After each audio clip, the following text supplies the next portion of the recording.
What up, cucks? It's your boy, the Hater, up in this piece, and it's time for another edition of Hater Outdoors. The Hater's going on a walk and recording a video as we speak. Cucks! This video is going to be about dream matches, okay? We keep hearing about dream matches basically every couple of weeks at this point, you know? The concept has been diluted into complete nothingness. The latest dream match that we're told we want to see is Ricochet versus Ospreay. This has gotten to the point now where Ricochet wants to go to AEW to have this match. Now, first of all, they've already had matches in the past, and nobody gave a fuck. You know what I'm saying? So there's that. Number two, this would require Ricochet to basically throw away his WWE career. And I feel like at the current state of WWE, he's one of the people that I believe will benefit in the short to mid-term, as he's probably going to get a push because he's just good, right? Like, compared to the other wrestlers, he's just good. So, like, if Sami Zayn can get his moment, why can't Ricochet? But unfortunately, Ricochet doesn't feel this way, I guess, so he wants to go to have the dream match. Now, that's the problem, right? The problem is that we have this concept of the dream match that keeps ruining careers. People really want to go and seek out their dream matches, but what happens after the quote-unquote dream match? Well, Ricochet is going to end up in an Aleister Black type role, right? In a Buddy Murphy type role, doing nothing in AEW, right? Because, quite frankly, they got too many people. Like, it's not like Ricochet is going to become the next AEW champion. And quite frankly, even if he did become the next AEW champion, I don't think that's even worth it, right? But more likely than not, he's going to be competing for, like, the AEW whatever, international title, whatever the fuck it's called. So, that being said, it's kind of a bad idea. But going back to the concept of the dream match, I think that's kind of like the problem that we have here, right? It's this idea that everything that we want to see is a dream match, which, as I said earlier in this video, dilutes the concept. Now, in the past, dream matches were things like Undertaker versus Sting, right? Some people might say Stone Cold versus CM Punk for some reason that I'll never understand, right? AJ Styles versus Shawn Michaels, right? Part of the concept of the dream match is two wrestlers that I haven't had the opportunity for one reason or another to cross paths, right? In my opinion, crucial to the dream match is the fact that we have not seen this before, right? So for example, a dream match between Ospreay and fucking Ricochet, Mucha Lucha up in this bitch, is not a dream match because we've seen it before. You can go and look it up. It was a fucking spot fest. They're flipping around like the Power Rangers, doing nothing, right? And then one of them won. I don't even know who won. Who cares, right? But, for example, if you compare that to AJ Styles versus Shawn Michaels, the idea here is this. AJ Styles has been in TNA his whole career up until that point, and Shawn Michaels was obviously in WWF, WWE for his whole career, more or less, right? And the underpinnings also have to do with the fact that they're two different generations, right? So it's like, we have some time, we have to see this, right? That's kind of how dream matches work. It's one guy that's been away and one guy that's been there.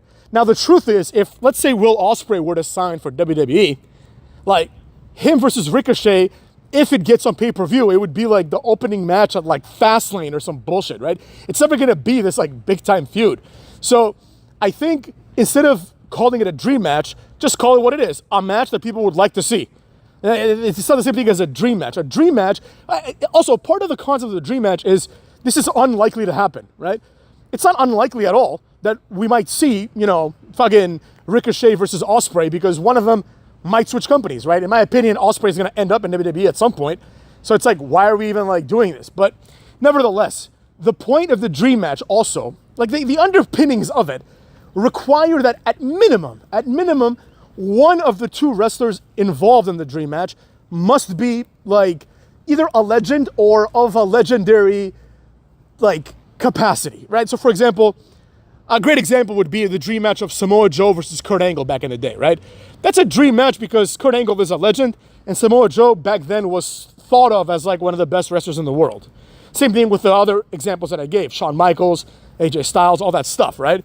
It makes sense for that reason. A dream match cannot be something like, they'll have things like, I don't know, FTR versus, Young Cucks. Oh, that's a dream match. That's not a dream match at all. Like, none of these tag teams are legendary tag teams. Like, as a matter of fact, if the Young Bucks were to sign with WWE, they'd be going to NXT and feuding with like Idris Enofe and the other guy. You know what I mean? They're not like this like once in a generation tag team. Like they're good. I mean, like, you know, you can't deny that the Young Bucks are a good tag team, right? Like, you know, I would like to see them in WWE so they could have like their moment, but you know, on the other side of the coin, FTR is just another tag team. They're basically like this thrown together jobber tag team, and we're supposed to believe that they're in the discussion for a dream match. Like, would you, like, if someone said, you know, pick 10 matches that you really want to see, would any of them really involve FTR? Probably not. Would any of them involve the Young Bucks? Probably not, right? You would be like, oh, I'd like to see, I don't know, Batista versus Lesnar, right? Lesnar versus Lashley was that match for a while, right? Lashley versus Batista, right? There has to be some sort of parity between the wrestlers as well. It can't just be like, oh, this guy's really good and I also like this guy, so let's put them together, right? Nobody is clamoring for a dream match of like Jeff Jarrett versus, you know, Drew McIntyre, right? Like neither of them are special enough to warrant this, right? You need once in a generation like talent, and you need them to be like in some sort of main event-ish capacity, right? If a dream match is gonna happen, it needs to be either the main event or like the big attraction match at a WrestleMania. So for example, if you did, let's say Sting versus The Undertaker, like that might not main event WrestleMania, right? But it would be like the second match, right? The main event might be like the world title match, but the second match is gonna be that one. So that's kind of like where we're at here, right? We've used the term dream match to signify things like, oh, I'd really like to see Essa Rios versus Taka Michinoku. That's a dream match. No, it isn't. And that's the problem. The problem is they'll do things like, oh, I want to see Mercedes Moné versus Willow Nightingale. It's a dream match. No, it isn't. Because first of all, nobody fucking knows who Willow Nightingale is, right? It can't be a dream match if 10 people know who one of the wrestlers is, right? A dream match, conceptually, is something where you tell people in the streets, oh man, did you hear? X and Y are gonna wrestle. And then people randomly are like, wow, no way, X and Y? But I never thought that was possible, right? Or at the very least, it should be a match where you can explain it, right? You can be like, for example, you can be like, oh, Shawn Michaels is gonna wrestle AJ Styles. Most people are gonna be like, who the fuck is AJ Styles, right? You can be like, oh, no. I know you don't know him, but like this guy is just insane, right? He's elite, he's so good. Him and HBK are gonna have like the best match ever. You really wanna see this, right? And because they know who HBK is, then they might get excited for the so-called dream match, right? But a real dream match is gonna be Sting and Undertaker, right?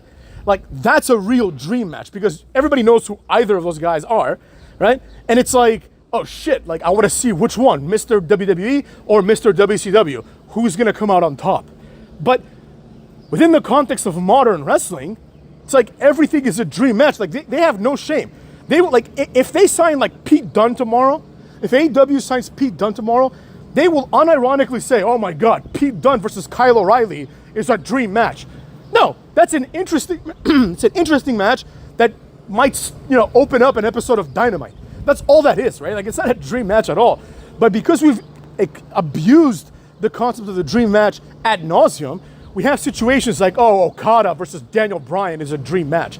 No, it isn't. No, it isn't. Nobody knows who these guys are. It's just a match. So it's not just the fact that people going after dream matches is silly, but it's the types of dream matches that they're going after. These are not matches that anybody actually wants to see or that anybody actually cares about. So with all that being said, the concept stands on its own, right? We don't want any more dream matches, especially if these dream matches are going to just uproot one wrestler from one company to another, as in the case of Ricochet and Will Ospreay, right? If Ricochet is really intrigued by having a boring ass match that no one's gonna care about in a couple of months, hell, in a couple of hours, then he can go and throw away his career, you know, and go to AEW and hope for the best there, which, you know, the track record of WWE guys in AEW is very bad. Like, most of them are worse off than they were in WWE, right? For obvious reasons. Keith Lee, Miro, Aleister Black, it goes on and on, right? A dream match is something that either we've never seen before or something that maybe we've seen, but both wrestlers or parties involved, because it could be a tag match, have vastly improved or changed to the point where now we want to run it back, right? So for example, there was a point where like, you know, like if we had like Kurt Angle versus Christian, that's like a random ass Attitude Era match, right? But when Christian became a main eventer, Kurt Angle went on record and he was like, well, one of the matches I really want to have is a long match with Christian because I think he's one of the best workers, right? That would be like a dream match in a certain sense, but even that is not worthwhile for either of these guys to like upend their careers, right? I get it from the perspective of Tony Khan.